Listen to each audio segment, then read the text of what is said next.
Bienvenue sur Educar. Qu'est-ce que la philosophie? La question est déjà philosophique, en tout cas elle peut l'être. Aucune question n'est philosophique par elle-même, elle ne l'est qu'au sein d'une certaine problématique, qui lui donne son sens et sa portée, ce qui explique qu'il y ait autant de réponses différentes, ou peu s'en faut que de philosophies différentes.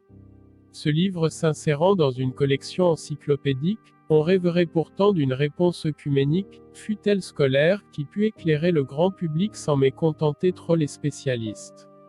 Mais laquelle? L'étymologie ne suffit pas. Que philosophia, en grec, signifie l'amour ou la quête de la sagesse, c'est ce que nul n'ignore. Mais qu'est-ce que la sagesse? Et que prouve une étymologie?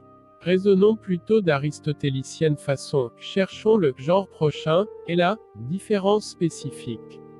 Dans quelle catégorie plus générale peut-on faire entrer la philosophie? Une activité, une pratique, une discipline? Sans doute, mais c'est prendre le problème de trop loin. À savoir, c'est une réponse traditionnelle et obsolète.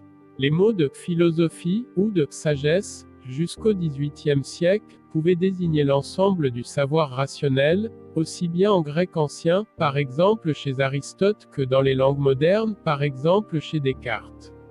C'est ce qui justifie la fameuse métaphore des principes. Ainsi toute la philosophie est comme un arbre, dont les racines sont la métaphysique, le tronc est la physique, et les branches qui sortent de ce tronc sont toutes les autres sciences, qui se réduisent à trois principales, à savoir la médecine, la mécanique et la morale.